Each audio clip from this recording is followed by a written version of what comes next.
I don't do this very often, but I'm going to give you a hot take. And I don't think Anthony Edwards finishes his career with the Timberwolves.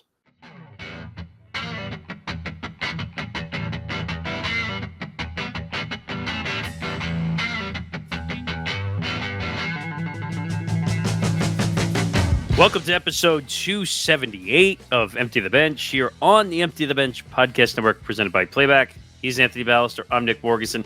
Follow us on social media across all platforms, Twitter, Instagram, TikTok, at ETB Sports. Follow the Empty the Bench podcast network at ETB Network, Twitter, Instagram, TikTok. Make sure you follow our YouTube channel. Just broke over the 950 mark. We are less than 50 subscribers away from 1,000. So if you see that button on our YouTube channel, if that's where you're watching, hit the button. It helps. Also, if you're not listening on the video side, listen to Empty the Bench wherever you get your podcast, Apple, Spotify, iHeart, anywhere you get audio, you can find this show and all our shows. So make sure you check that out as well. And Empty the Bench is presented by Playback. Stay tuned for later on in the program to find out more. All right. It's been a few weeks. We had some adjusting to do because there was a lot of streams going on the Playback side. The NBA Finals are going on currently. We've done all 5 games so far. The plan is to see that series all the way out. So I think the next game is Thursday, right? The day that this is airing, actually. So that'll be on while this show's actually coming on. So a lot of content that day. Anthony, how you doing? I'm doing real good. I'm definitely glad to be back. I know there was a lot that occurred, especially the NBA Finals, so I can't wait to break it all down. Well, since you started there, let's start there. So 2025 NBA Finals. A little bit of back and forth. A little bit of obviously the Pacers got off to the right leg in this series, winning the first game. And it really has been OKC the rest of the way after they won the first game. I know it was 2-2. I know they won a second game. But I think the Pacers are in trouble. And it's on the calf of a certain all-star, Tyrese Halliburton, who made some history in Game 5. Not good history, by the way. I think they said it was the first time someone went 0 for the field goals. And I can't find the stat completely, but he has looked awful the past couple of games. Like, he's not being his normal scoring self. He's being very passive. It kind of reminds me a little bit of Jimmy Butler when Steph Curry went out with the injury. And everyone said, you got to step it up. Jimmy's got to score. He's got to score. And that didn't happen. And that's why they eventually lost the series to the Timberwolves. But I don't know. What do you think of Tyrese? I feel like he's been a little passive. Now the injury comes into play. And some people are saying, like, why are you even going to put him through where he could get hurt more? Maybe you sit him, but you really can't sit him in that scenario, right? No, you can't. I mean, he's the heart and soul. And I mean, if he's not on the court, the Pacers have no shot. I understand that they got good depth. They got a lot of good three-point shooters, but Tyrese Halliburton is what makes it work. And I know you brought up his inconsistencies. Now, we've seen that with Tyrese Halliburton.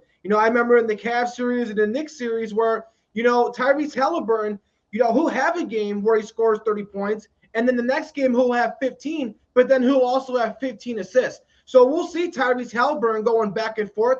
But Game 5 was definitely probably the worst we've seen of him. Maybe that calf injury really was bothering him. Obviously, he said he wasn't going to make any excuses. If he could walk, he'll play. But you got to factor that in. And also the way OKC plays. OKC smothers you defensively. They're putting multiple guys on them. You got one of the best defenders in the league in Lou Dort, and they can just throw so much at you with your length and the way they play defense. So I just think that they've smothered Tyrese Halliburton, unlike other teams have been able to do before. And honestly, Nick, I think the turning point in this series was Game 4. Now, the Pacers had the lead. They're going into fourth quarter, and in my head, I'm like, oh, my God, OKC might actually lose this thing. Like, the Pacers might actually get a ring. They had a perfect opportunity to go up 3-1, And OKC really clutched up, buckled down, and came through in the end. And I really think that was the turning point in the series. And I know the last game, the Pacers started to come back in game 5 in the fourth quarter, but ultimately that was pretty much OKC's game from start to finish.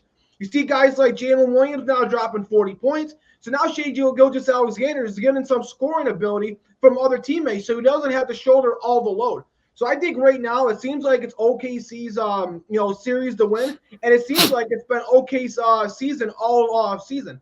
From the start of the regular season throughout the playoffs, it seems like this year is set up for OKC. And one final point I'll make that before we get back to you is I think if OKC wins the championship, I think Shai Gilgeous-Alexander is the greatest player to ever wear an Oklahoma City Thunder jersey. I mean, I understand you had Kevin Durant, I understand you had Russell Westbrook, but they weren't able to deliver that team a championship. And Shai Gilgeous-Alexander not only did that, he's also doing it in the same year where he won the MVP. So he's going to be recognized as the best player in the world. He's going to win the finals. He's going to win the finals MVP. It's hard not to say he's the best player to ever put on a Thunder jersey. I mean, you could also say Jalen Williams deserves some discussion of that finals MVP too. I was looking up the stat the other day because you brought up Shai being the MVP of the regular season. It was LeBron who won the MVP with the Heat. Was the last time the regular season MVP won the finals, right? Yeah, I didn't know it's been that long, but I know it's really tough. It's kind of like the MVP curse where the player always wins the MVP, always comes up short in the playoffs. So Shai Gilgeous-Alexander is doing something that only really the greats of the league have done before. And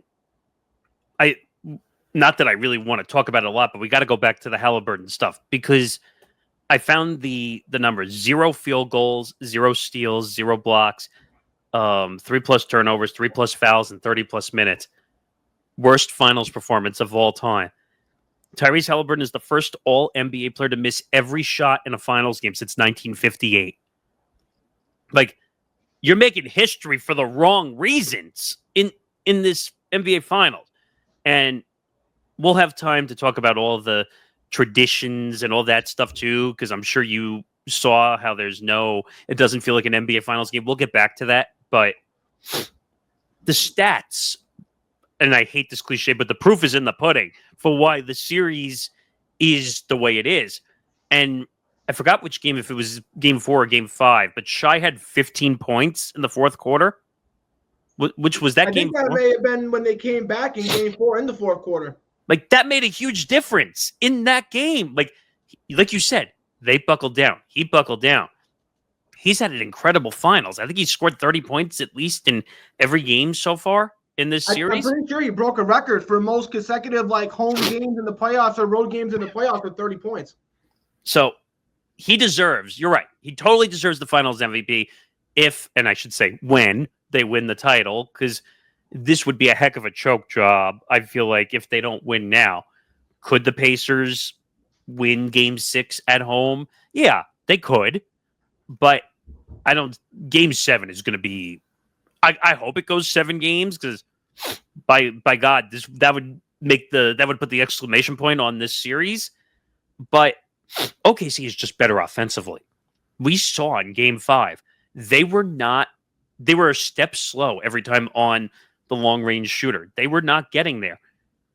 And then you have guys like Pascal Siakam and Naismith and others driving into triple teams, getting swatted. Like, it just looked like the Pacers are just falling apart after all of that momentum, all those comebacks.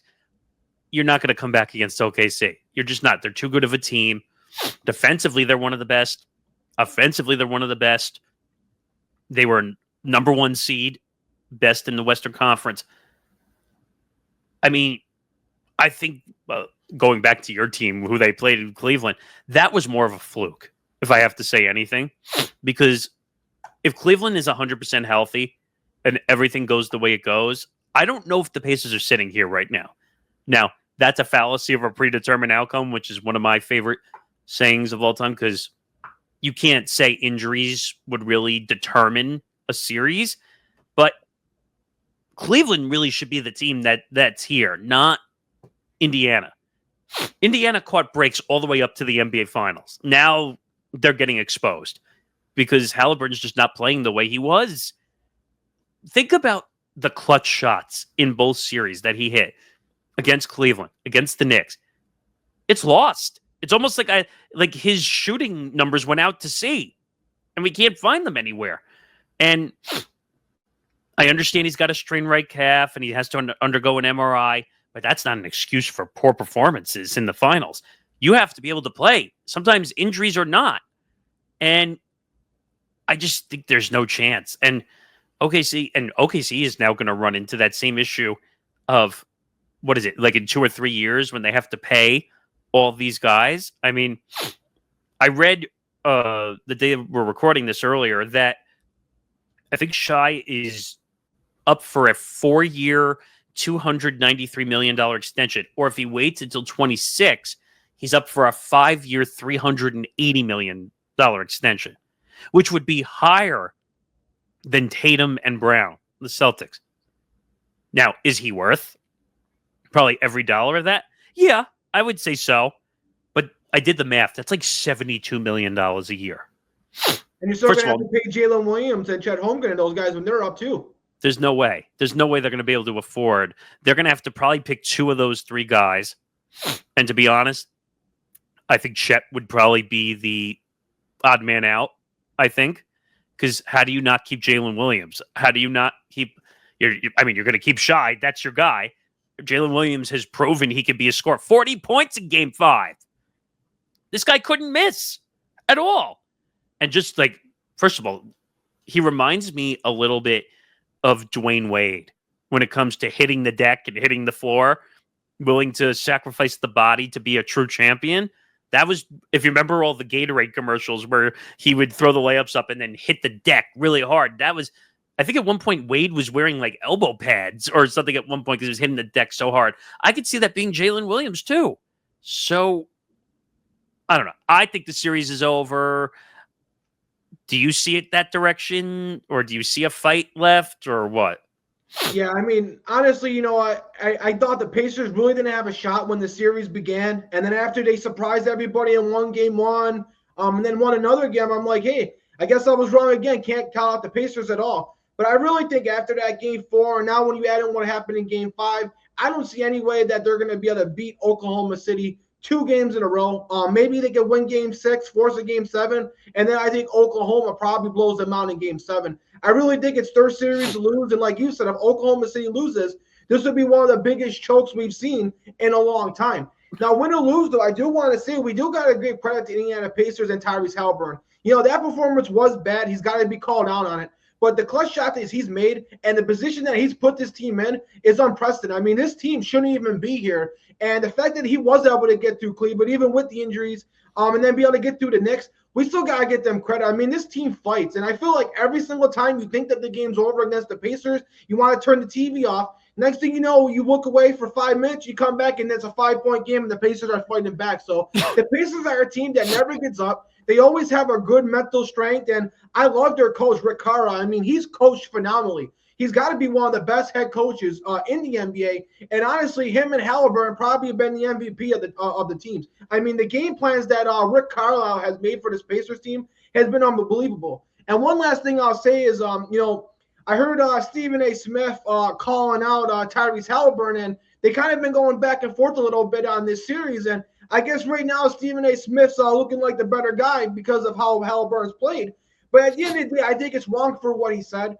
I think to say Jalen Brunson's a superstar and to say Tyrese Haliburton's not, I think that's completely wrong. I mean, for a guy who's brought his team to an NBA Finals and the 2 conference finals, to say he's not a superstar and to say Jalen Brunson isn't, it's completely wrong. And then when you know, Tyrese Haliburton, after winning those games in the finals and hitting that shot, you know, calls out the media, Stephen A. Smith has the nerve to go on ESPN and be like, far more superior guys and far more accomplished NBA players have tried to call me out. And how did that go? It's like, I feel like we're getting to a point where Stephen A. Smith is starting to think that he's bigger than the NBA players. I know he may make more money than a lot of the NBA players, but I think he's got to tone it down a little bit. And I think he's starting to become a bad look for him. And then he's not even paying attention to the NBA game. He's playing solitaire on his phone. So I just think that's completely wrong. And I'm glad that Haliburton called out the media, because win or lose, Haliburton's got to be a superstar if you consider Jalen Brunson one. And actually, I threw one more topic in here quickly that I want to get to. I mean, I think we pretty much covered everything on the finals, but I feel like the Pacers are somehow going to pull out Game 6. I just have that gut feeling that they're going to fight. They're going to put every they're going to go from full on the gauge to as empty. And I think they're somehow going to win Game 6 because that's just how they've been all playoffs. And then I think they're going to get dogged in Game 7, badly, because it's going to be on OKC's home floor. And I think they're going to come out and play the greatest game they've ever played. I think Shai's going to put up 30 plus points. I think Jalen Williams is going to put up 30 plus points. I think this comes down to a Game 7. I don't think this ends in 6 games. But, well, what did you say? You think it's going to end in Game 6, or you think it's going to go 7?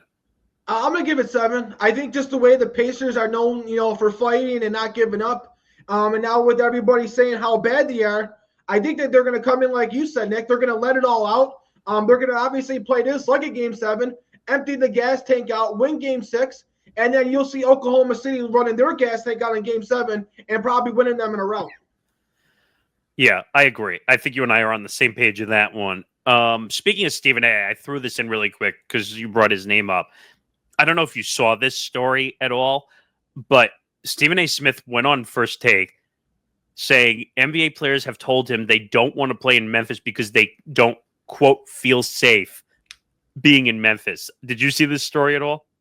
No, I didn't. I'm kind of surprised. I mean, I know Memphis may not be the safest place, but wow, I didn't know NBA players felt this way. So, Ja Morant, we've talked a lot about his situation, and he actually tweeted back at Stephen A., which, if I'm Memphis, maybe you tell your star player, don't get itchy Twitter fingers, please. But he said, talking about the Grizz more than the finals with these sources. Let's see. Instead of focusing on the performances we've seen from J-Dub and Shai or TJ and Siakam, how this series is going, we say some negative about a city's team on a national level. You know what? I don't defend Ja very often here, but I happen to think he's right. I don't know. I'll let you go up first on this one, but I think he's right. Yeah, I think he's right too, and I'm definitely on the Ja Morant side. And Stephen A. Smith has a history of having these anonymous sources and coming up with these stories. And I've never heard players really complain about playing in Memphis. Ja Morant hasn't complained about it. Jaren Jackson Jr. hasn't complained about it. So I really haven't seen it as an issue. I think what Ja Morant has set forth. Memphis has been a team that has been competitive, and if you're a free agent. Memphis has got to be a team you can consider. It's not a bad place to live. It's got decent weather, and it's a team that may be a few players away from really making a long playoff run. So, yeah, I'm on Ja Morant's side. I think Memphis is a good team, and I think players like to play there.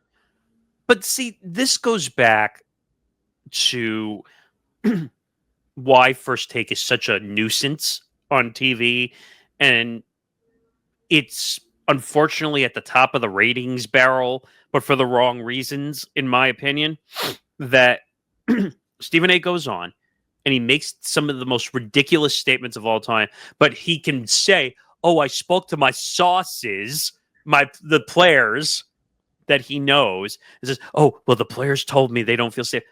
Who has said that? I haven't heard anyone say that at all. And if that really was the case, wouldn't we hear big names, big free agents say, oh, well, it's a dangerous place to live or a dangerous place to be. I'm not going to play there. The players will tell you if they think a place or a location is bad. So this feels like a clickbait-ish type thing because him saying, oh, NBA players have told him, name the sources. If you're so hell-bent on doing this on First Take, which is a massive platform, I hate saying it, but it's true. What? And you have the star player of Memphis calling you out, saying, why aren't you focusing on the NBA Finals? By the way, I think he's right about that too.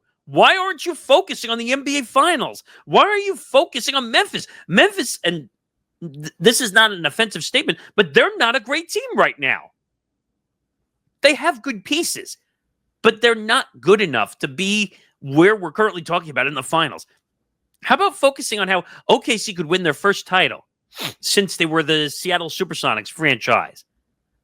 I mean, why are we not focusing on Shai, who is an MVP and is dominating the NBA Finals? Why are we not talking about Jalen Williams, who put up 40 points the other night? But instead, we're talking about this and this whole situation. And this is why First Take gets a bad rap. Because he can make stories up. Well, I shouldn't say make it up, but he could say, let me find the thing that's going to agitate everybody in this process. Yeah, he's all about, rage baiting and getting viewers and getting people talking. I mean, think about it. We're talking about it right now because he brought this up and because him and John Morant back and forth. Stephen A. Smith, in terms of business and getting viewership, he's a very intelligent guy. He knows what's going to get clicks. He knows what's going to get people to talk about it. And I just think that's how this show at First Take is continue to stay relevant because Stephen A. Smith is good at what he does. It's not even about facts anymore or journalism anymore. Now, let me be very clear. Number one, you and I are not journalists. We don't have every single fact to a T, but we're not going to rage on a story if we don't know all the facts and the information to it. So that's kind of the different scenario. We'll tell you if we think something is a dumb story like this. And the reason, because people are going to say, but guys, why are you giving attention to it? The reason we're giving attention to it is to show that this is a dumb show and people should not pay attention to it. And people are getting their journalistic credibility from First Take. There is no journalistic integrity from First Take. There's no journalistic integrity when Undisputed was on FS1. That was basically Stephen A. and Skip Bayless rage screaming at a TV for an hour or 2 hours. So this, and let me be clear, I don't like John Morant as a person. I think he's a really good player. He's a star player. I'm not taking the talent away from him as an individual, but I can't disagree with him here. Like, I can't find, usually I can find an angle for why he says something stupid or he's done something stupid or he had the guns or he was in the clubs and all this stuff. I can't disagree with him here. There's nothing, right?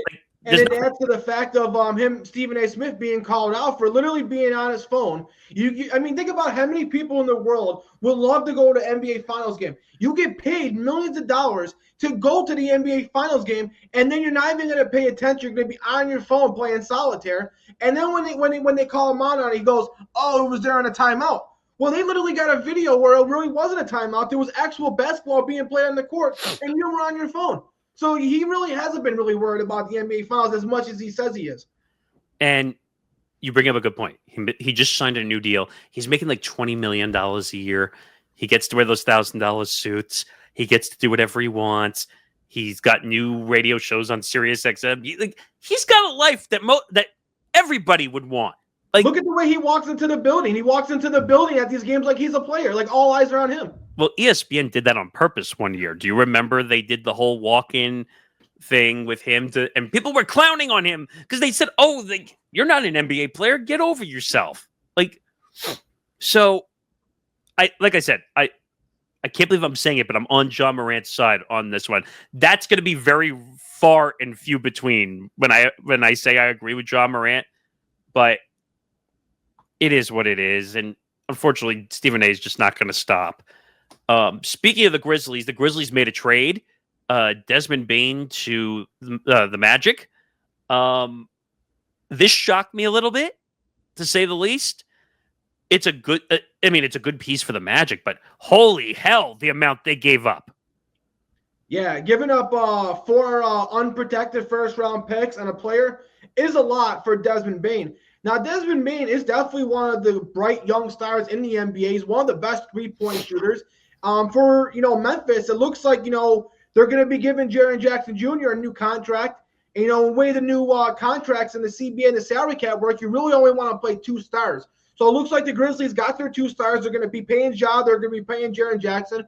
So they really can't really be paying Desmond Bane as well. And the Magic, they were a playoff team that can compete, a very young team that's got a lot of young pieces, but they were really bad at three-point shooting. They were one of the worst three-point shooting teams in the NBA. So when you add a piece to, who's one of the strongest at your weakest position, definitely makes a lot of sense. And I really love their core. You got Paolo Banchero and Franz Wagner, who are both like 6'9", 6'10", are mid-range specialists and can rebound as well and play defense. And then you add Jalen Suggs, who's one of the best passers and one of the better young, bright point guards in basketball. Now you've got your three-point specialist in Desmond Bane. I think it gives the Magic a great young core. Now, like I said, 4 unprotected picks is a lot.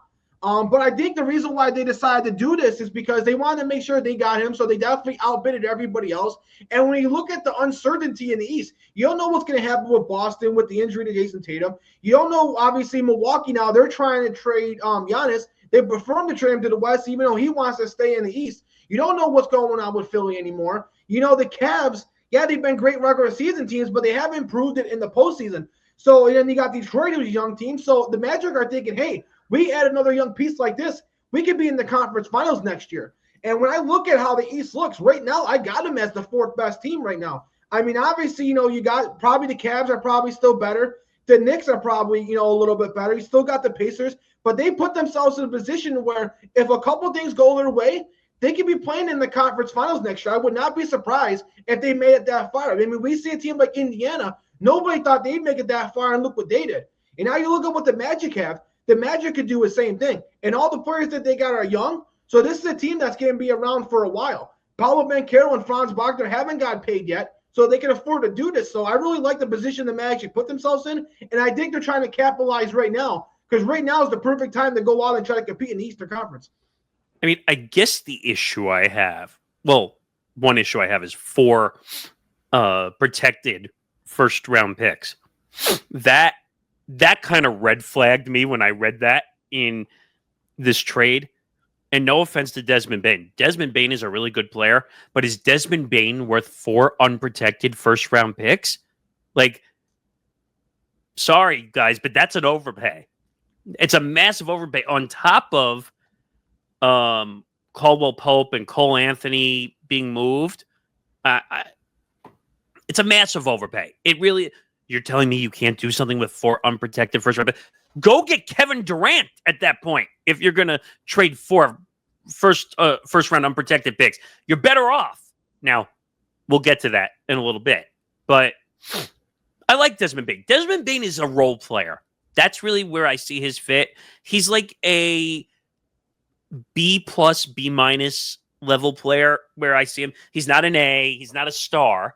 I got a question for you, Nick. Would you think Desmond Bane is as good or better than Mikal Bridges?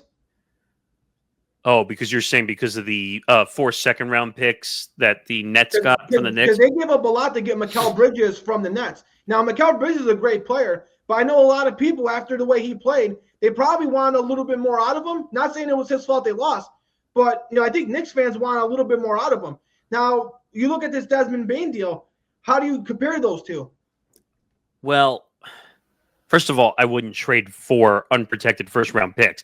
That is a lot of capital to trade. The difference in the trade, the Nets are not going to get as much because think about where the Knicks finished in the Eastern Conference Finals.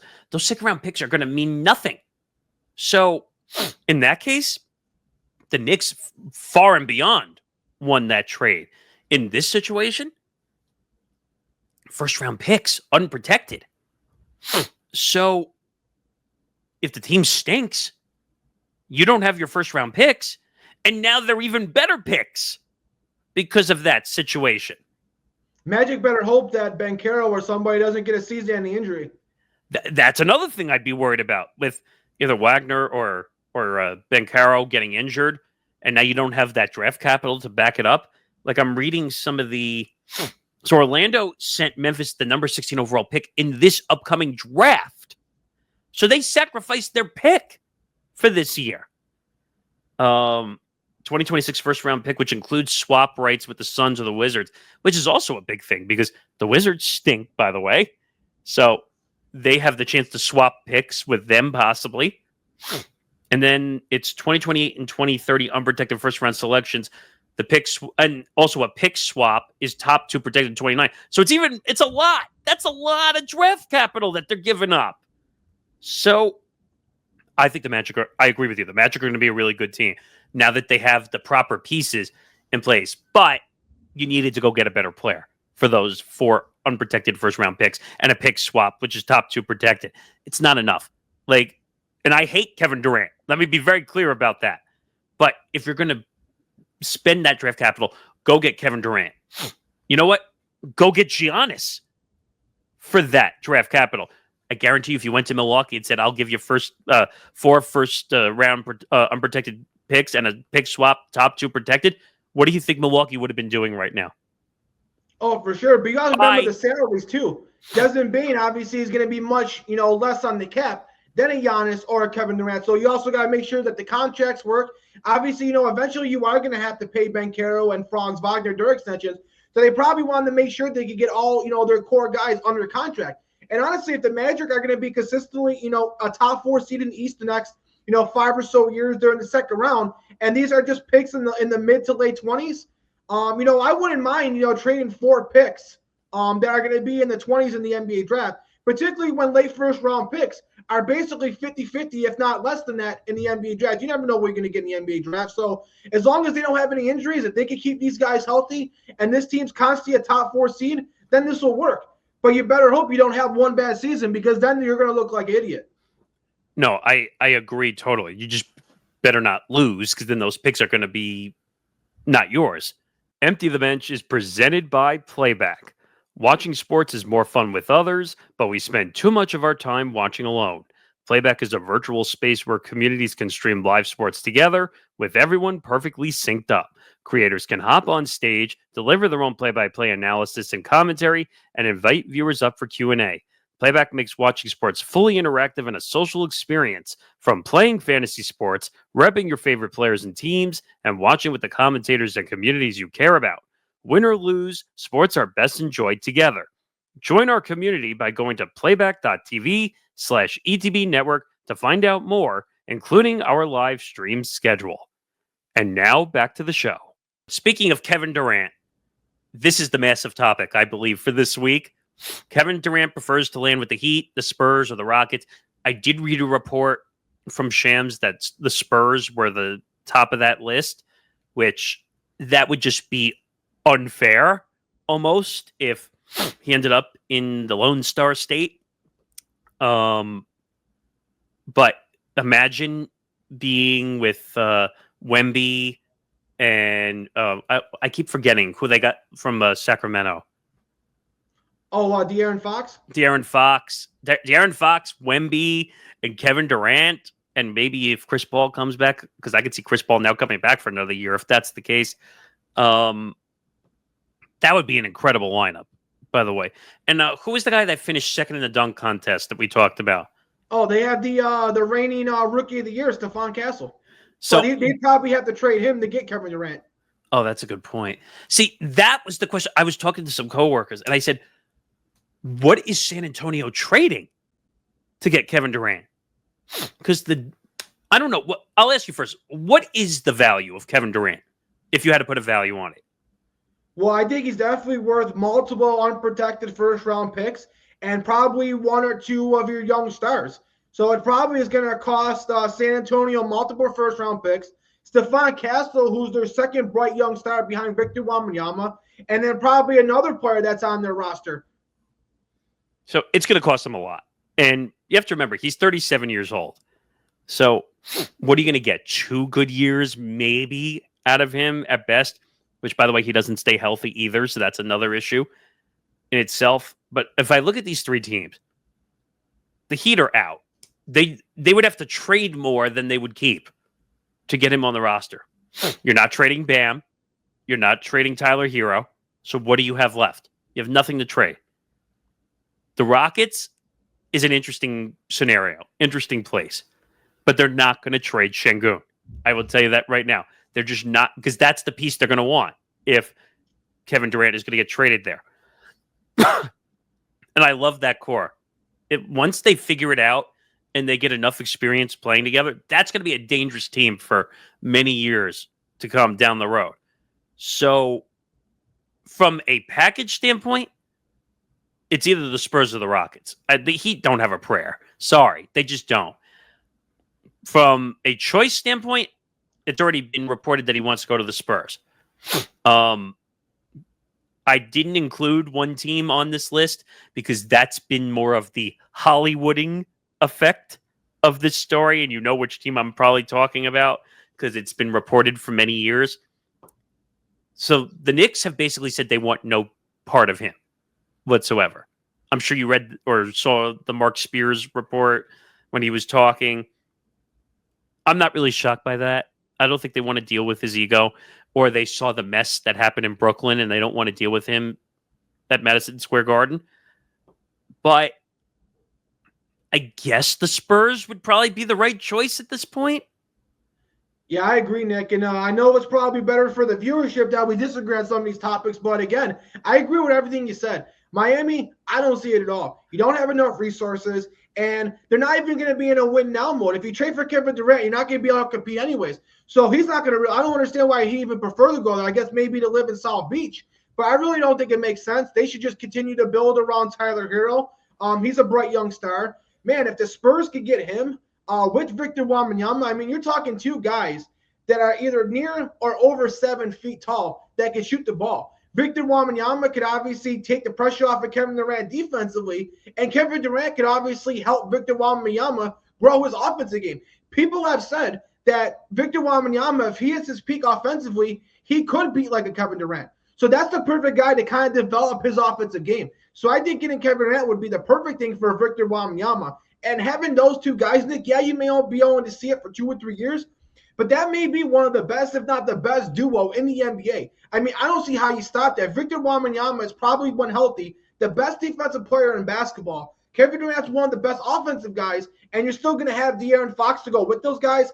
I don't see how you stop that. And, you know, it's definitely going to probably cost them at least Stephon Castle, another young player, and then some draft picks. Now, it will be unfortunate to lose Stephon Castle. You'd want him to grow with Victor Wembanyama. That could be his teammate and future co-partner for the next 10 years. So you would kind of have to sacrifice your future for the short term. But I think that does make more sense because I think Durant would get the best out of Victor Wembanyama. And then when you look at the other teams, the Rockets, yeah, the Rockets would be solid. But they're definitely not going to trade Sengun. He's their franchise piece. And you're not going to give up Sengun, your franchise player, for the next 10 to 15 years for a guy that's going to come in for 2 to 3 years.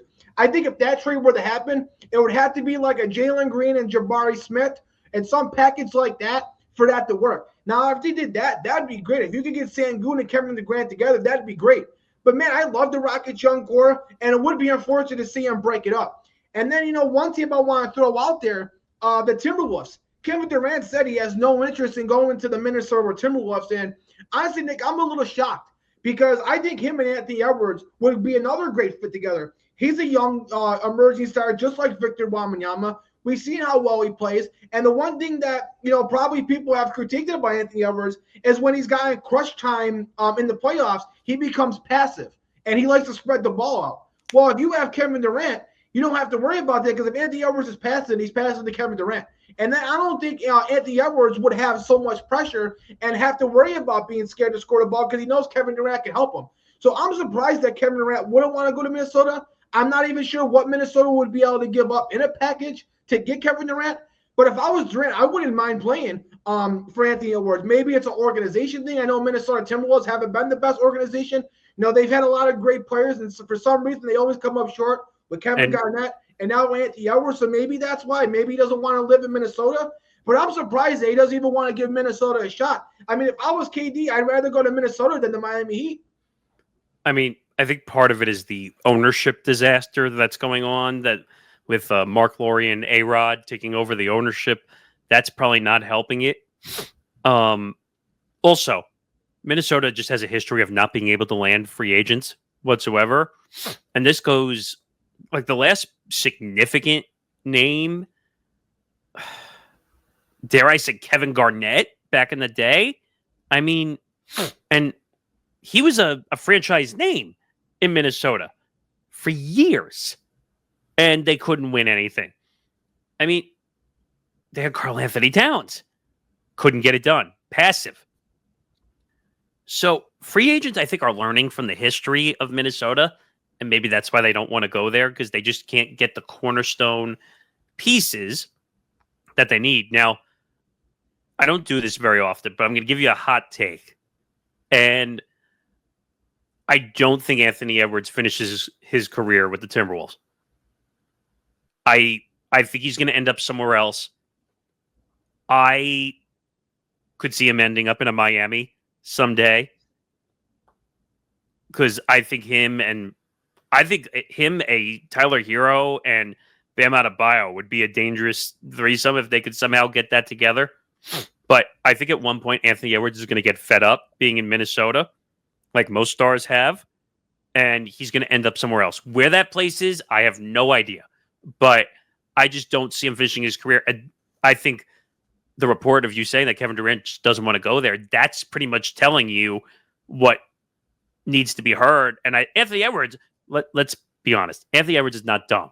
Like, he sees the writing on the wall that no one wants to be in Minnesota whatsoever, except for the guys that they've homegrown, so to speak. But then they're going to leave. That's just the history of the game. They're going to find another place to play. So I kind of get it, and it kind of makes sense that Kevin Durant doesn't want to be in Minnesota because the history just doesn't support big free agents going to Minnesota. So I don't know. The reports also that the KD trade is going to happen like within the next week. And by the way, can we give attention to one thing, which is how many freaking times has Kevin Durant been traded and moved to different teams? I mean, I'm trying to go back in my head. So he started in OKC. Then he went to Golden State in free agency. Then he went to Brooklyn. That was a trade. Then he got traded from Brooklyn to Phoenix. So what are we at? 4 teams at this point? And now we already know he's going to get traded again. 5 teams. 5 teams for this guy. Have you ever... Has NBA fans finally picked up on the fact that maybe it's a him problem, not the organizational problems? Or do you see it differently? No, I agree, Nick. And the only team he was able to get a ring with was a team that already had their culture established, and they were already a championship-ready team before he even got there. And then, obviously, he was the one that decided he wanted to go on his own and be like, hey, I can win a ring on my own. I don't need Steph Curry. And, that kind of backfired and blew up in his face. Now, I know he was probably, an inch of his foot being behind that line, but maybe they beat Milwaukee, and maybe he does win a ring. But, we can't talk about what ifs on the show. We have to talk about what actually happened. So, a lot of people criticize him. The one team that you were actually winning with, you wanted to leave. So it really doesn't make much sense. And like you said, Nick, teams got to catch on it. This is a player that has not been able to deliver a championship. He's not a leader. He's not a culture changer. You have to already have a winning culture already established for him to even have a chance. Now, if you have a winning culture and you have a star, Kevin Durant can come in and just play basketball. But anything outside of just playing basketball and being accountable and being the leader and uplifting others, that's not Kevin Durant. Yeah, I mean, Kevin Durant will never be a clutch performer or a leader of. Well, let me take that back. He did technically have a clutch shot in the Golden State series, and he was the NBA Finals MVP. But why did he get the NBA Finals MVP? Because of a certain somebody with the initials SC. I mean, Steph Curry is the reason that team won. Same reason. That was his team. That was never KD's team, but Steph made KD look better in that situation. If you look at Miami, because everyone used to make this perception all the time, and I used to tell people it was wrong. When you had Wade and LeBron and a little bit of Chris Bosh, but that was D. Wade's team. Always Wade's team. But Wade, as the leader, knew that LeBron had to be the front man, so he allowed him to be the front man. But that was always Dwayne Wade's team. Same thing here. Kevin Durant can never be the guy. He's got to be the support role guy as the big star. That's why when he was with the Nets, it didn't work. Because those 3 guys, Kevin Durant, James Harden, Kyrie Irving, imagine if they actually all played enough games together. They could have won a title, in my opinion. but they were never healthy and their egos were too much for the court. Now, with all these teams, if he were to go to the Heat, maybe he could fit in with a Tyler Hero or a Bam, depending on if one of them is traded. The Spurs, it's going to be a little tough because we don't really know who the leader is of that team. The Rockets, they're a young group. They really don't have a leader yet. So you're going to throw Kevin Durant into a couple situations where there's nothing to lead from. He would have to be the leader again. And like you said, it backfired. And on top of it, Steph Curry won a title without Kevin Durant. So who's the clown now because of that? So we'll see what happens. It'll happen within the next week or so. We'll react to it in the next couple of weeks when it happens. I'm sure you and I are not going to be too surprised, whatever the team is going to be. We just know it's not going to be New York because New York doesn't want to deal, and I don't blame them. Speaking of trades, this shocked the baseball world. Completely shocked the baseball world. So I want to just make sure I get this accurate because Jeff Passan, who's the biggest MLB insider for ESPN, was the one who broke the news. So I want to just make sure I have it. Okay. So all of a sudden, I see a tweet that drops. The San Francisco Giants are acquiring all-star slugger Rafael Devers from the Red Sox. An out-of-nowhere blockbuster deal. Now, any sport, when you hear an, quote, an out-of-nowhere blockbuster deal, what is your first thoughts when you hear that sentence? That it was something that probably shouldn't happen and something that's going to shock the world. So, I know, like, baseball's not the biggest world for you as much, but this was shocking. Like, everywhere. Like, this was being talked about for, like, 36 hours, 48 hours. This was being talked about nonstop. Now, there were some issues going on between Devers and the Red Sox. There was a lot of stuff going on behind the scenes. They wanted to move him from third base to first base because he was struggling, making a lot of errors at third base. Then he refused, and then there was a lot of, as I'm sure you would understand, locker room drama going on behind the scenes. And I knew it was bad, but nobody expected him to be traded. The other thing you have to realize, too, he's got $250 million left on his contract that was traded. How rare do you see a trade with $250 million move from one team to another? Not really. That's a lot of money to take on. Most teams don't want to pick up contracts like that. But how often do you see a player of this caliber get traded? And honestly, Nick, what shocked me the most was, you would think when a trade like this happens, you would think, oh, the Red Sox probably aren't that good. They probably want to go in and rebuild and reset it. No, they're in the last wild card spot right now. And then you look at the San Francisco Giants, they're in the wild card spot too. So these are two teams right now who have been very competitive. And now it seems like they're going to go in different directions. Now, obviously, Boston did get a haul back for them, rightfully so. So that should allow them to compete. But, man, it puts the San Francisco Giants probably right up there with the top-tier teams of the National League. And the funny part is he was not willing to be flexible on certain things. Now, all of a sudden that he's in the Giants organization, he is now saying, oh, I'll play first base, I'll play third base. Something's not adding up there. Like when you weren't being flexible with your original team and now all of a sudden you're willing to do whatever it takes. And it's funny because when I look at some of the pieces that came back in this deal, so left-handed starter Kyle Harrison, right-hander Jordan Hicks, outfielder prospect James Tibbs, another prospect. They basically got nothing, is the way nicely I could say. So it was almost like they were trying to dump this contract. But here's the other weird thing. The Red Sox will not send any money to cover it for the Giants. So they are literally taking on $250 million like that. I don't think I've ever seen in any sport where someone just says, oh, here's a $250 million bill. It's your problem now. And I don't know. Like, I've seen ridiculous trades. I've seen contracts that are absurd. I don't know. Can you think of anything like in the NFL world or the NBA world where you've seen like a ridiculous contract move like that? Yeah, you really don't see it that often, Nick. And usually, in the NFL world, when this happens, the team will make that team pay half the salary to bring that on, because teams got to be very flexible when you're paying 53 guys on a roster. You don't want to be taking on a huge contract. And I know when you had the Matthew Stafford, Jared Goff trade, Jared Goff kind of had a really high contract.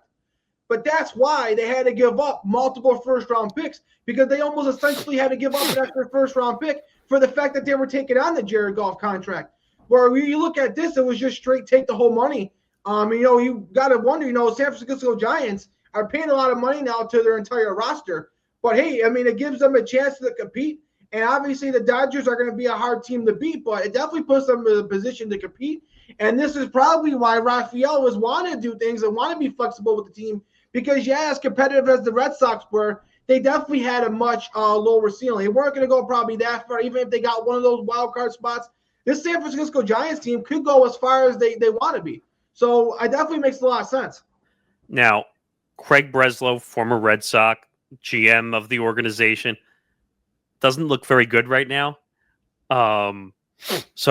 This happened 5 years, excuse me, after they moved Mookie Betts, who's now with the Dodgers. They've moved on from a bunch of other guys before.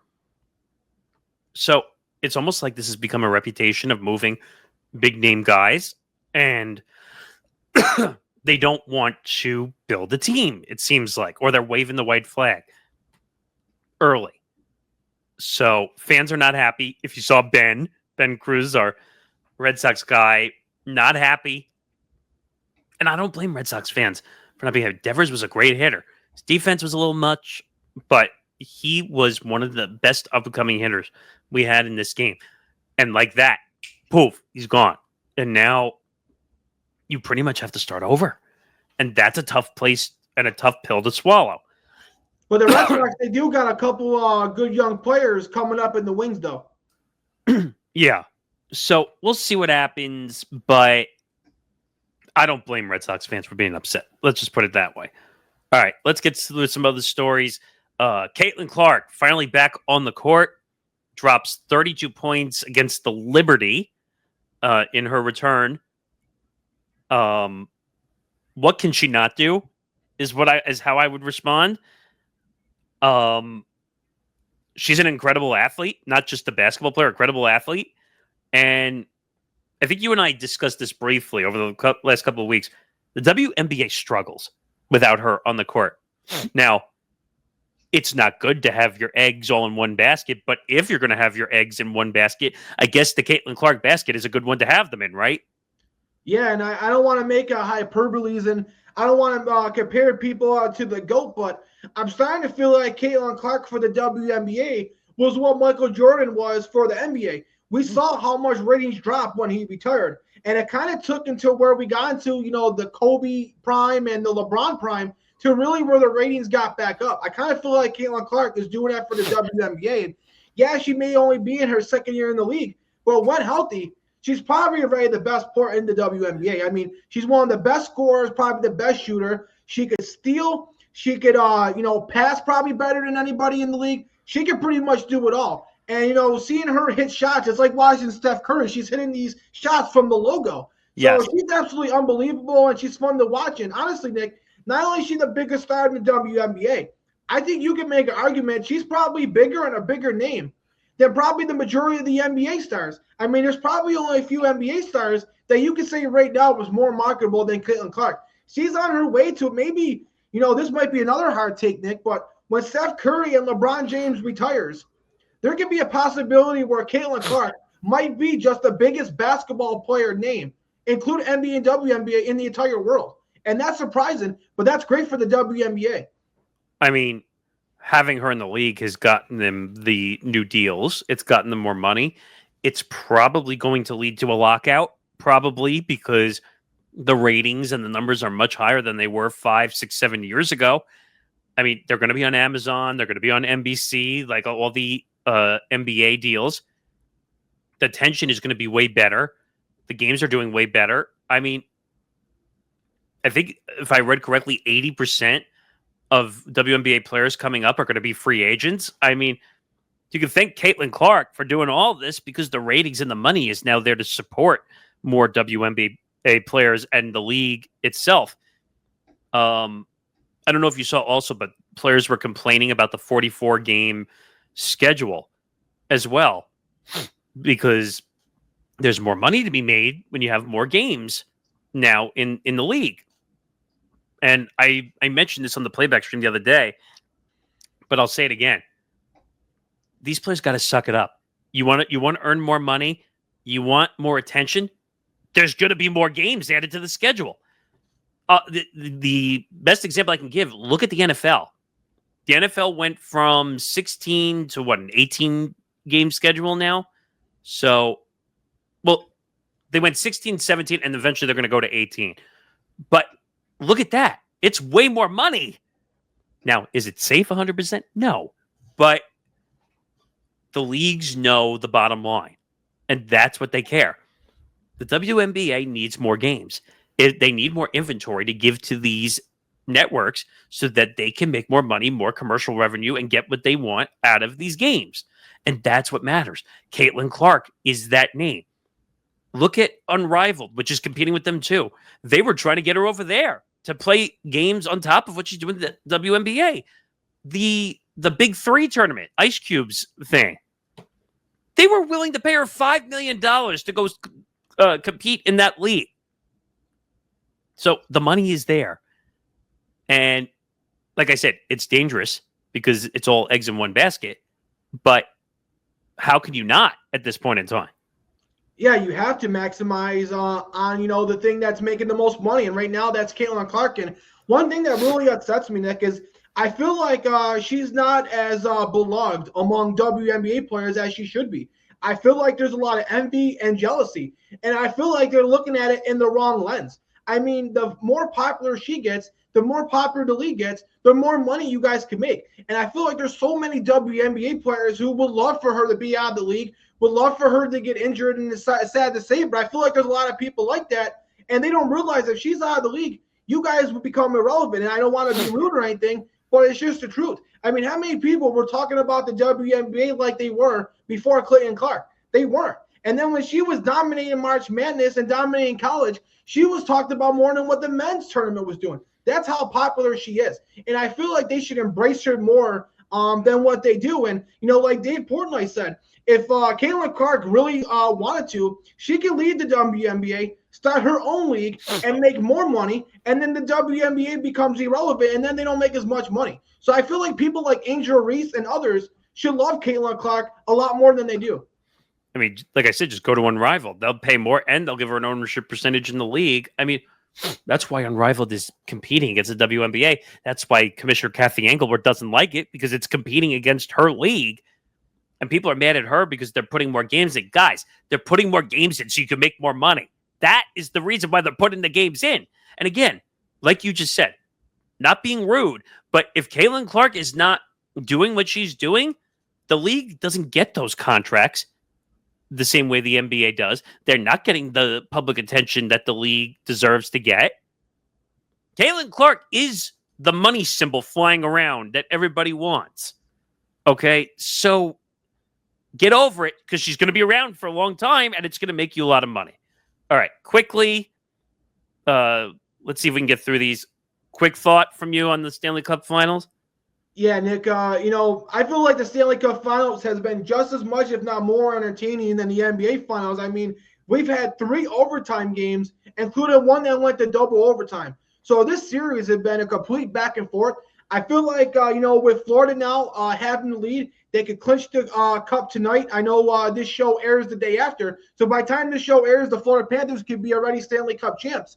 But, with Edmonton, what's killing them is their depth. They don't really have much depth outside of Connor McDavid and Leon Draisaitl. What those two guys have been doing, the dekes that they're making out, the goals that they're scoring, the pass they make, I mean, these guys are absolutely fun to watch. But when these guys aren't scoring, the rest of the team's not scoring. And the rest of the team has been making a lot of mental mistakes. The goaltending for Edmonton has been very inconsistent. And then when you look at Florida, they're the opposite. Their goaltending has been pretty solid, and they've been getting contributions by all 4 lines, particularly Brad Marchand and Sam Bennett. I mean, Brad Marchand is a guy who you love to hate. He likes to get under people's skin. He's an agitator. But, man, his heroics have been unbelievable. He got a game-winning goal. He's scoring short-handed goals. He's probably the leader for the con swipe. And now between what he did with Boston when he won the Cup and what he's doing with Florida, he's the number one player in the NHL right now among active guys with goals scored in the Stanley Cup Finals. So this guy is completely clutch. I think they should call him Mr. Clutch now. And he should win the con swipe. I mean, this guy's awesome, and I want to see Connor McDavid win it. He's the best player in the league by far, and he deserves it. But, man, this Florida team looks like they're on the way to winning back-to-back titles, and you got to give them all their credit. They got the better team. They got the better depth, and Brad Marchand has just been a killer. Okay, quickly, as we have 2 topics left, quick thought on the fight night preview? Yeah, so I know obviously pay-per-views are typically better than fight nights, but the fight night coming up is not your typical fight night. This is definitely one of the deeper and better fight nights. It almost feels like a pay-per-view. You got 2 great light heavyweights with Khalil Rountree versus Jamal Hill, 2 guys who fought Alex Pereira once for the light heavyweight championship. Now, I think Rountree, I'm going to pick him to win by TKO. I think he was much better against Alex Pereira. He gave him a much better fight, and he was on a decent win streak before that. Whereas Jamal Hill kind of got dusted pretty quickly in the first round by Alex Pereira and then didn't look too good against Yuri Prohaska. So these are 2 knockout artists, so you're probably going to get a TKO one way or another. But give me Khalil Rountree to win by TKO. And like I said, Nick, it's a deep card. You also got Faziev going up against Ignacio, which is a huge lightweight, bout. And you got many others. So this is definitely a card that fans need to stay tuned for. Yeah, and actually, the plan is Zan, who I can talk about this now since we already know you're going to be helping out with MMA Outsiders going forward as a co-host. He's going to be doing a stream on our Playback stream. We actually got that fight card on there, so I don't know. I might stop in and watch the card. I'm more into the sport now that I understand it a little bit better. I just got to get into really watching those cards. But this is the one taking place in Baku, or no? Yes. That's why the start time is so sooner. Usually we get a 7 o'clock prelims time, but this week it's going to be a little early at 12 o'clock Eastern Standard Time. Got it. Okay. Last story. Surprise, to say the least. JJ Spaun wins the U.S. Open. Never heard of the guy. I'm just going to be honest up front. I don't know what to say. Where would you start with this, to be honest? Yeah, honestly, Nick, I'm not, the biggest golf watcher, but I typically want to pay attention to the 4 majors every year, and I wanted to see who won it. So when I searched up the results and I saw JJ Spaun's name on there, I had to do a quick Google search because I didn't know who he was, and I'm like, this guy's got to be really good if he won the U.S. Open, and come to find out, this guy had never finished better. Then I think it was like 23rd was his best major tournament finish. So this is a guy who completely came out of nowhere. If you had any money bet on him to win it, you definitely for sure won a lot of money. But, it's great to see stories like this. You got guys like Scotty Scheffler and others who typically win these things. But to see a guy come out of there and win this, this is going to be tremendous for him and his family. This is going to be tremendous money and tremendous marketing for him. So it was great to see a guy break through. I mean, maybe this is a sign of things to come. Golfers typically hit their prime at a much older age than any other sport, so maybe this guy is going to be winning more titles. But, man, credit to him. And one last thing I'll say, Nick, this was a really tough course for all golfers. He was the only golfer to finish under par. Now, I know they had some bad weather, but they said this is a golf course at the U.S. Open where, it favors long shooters and long distance guys. So I guess the guys were struggling, and it wasn't just him. So typically you see at least a couple guys under par, but after 4 days to have just one guy under par goes to show you how difficult it was. But for him to get his first major win in a very tough tournament, all credit and kudos to him. So they say this course that they played the U.S. Open on is one of the faster courses. The greens are fast, but they said due to the rain, it actually slowed down. It softened up the course, and that made it a little bit easier, but not easy by any means. Like you said, Spaun was the only one that finished under par. So that tells you how tough the course is. By the way, so because he finished first, $4.3 million is the biggest payday, of his career. So number one. To say you won the U.S. Open, that's a whole nother thing that you can hold on to for the rest of your career as a golfer. I think also you're seeing in golf and in a lot of other sports, it's not always about the big name anymore, winning the majors or winning the big titles anymore. You're seeing the talent in golf and other sports growing and extending. It's no longer like the top 5, top 10 guys in these individual sports. Tennis, you could say the same thing. Like what we said last week, Coco Gauff won, and Alcaraz won. I mean, he's been around for a while, but Coco, like really coming on the scene at 21 years old and really winning. So we're seeing younger talent because one, they train better. They're more mentally prepared than they once were to compete in these sports, and the pressure's not as much for them anymore because they're doing all this social media stuff. They're doing all this digital stuff. They're more in the spotlight than they've ever been before. Some of these younger athletes. So to them, it's not at. Let me be frank. There's always going to be pressure when you compete in a U.S. Open in any sport, but the spotlight is now more on these athletes more than they've ever been. So maybe that helps. It helps or it hurts. I don't know. Obviously, it helped because he won the U.S. Open. So I'm happy for him. It's a nice payday. Even if he doesn't win ever again, like that's still a nice payday, and you won a U.S. Open title, so you can always hold on to that for your career. But congrats to Spaun, and yeah, I guess that'll pretty much do it for this episode. Before we go, just to let you know also, I will be at Fanatics Fest this weekend. So if anyone else is coming out to Fanatics Fest, come by, say hello. It's in New York at the Javits Center. So be hanging out Saturday and Sunday.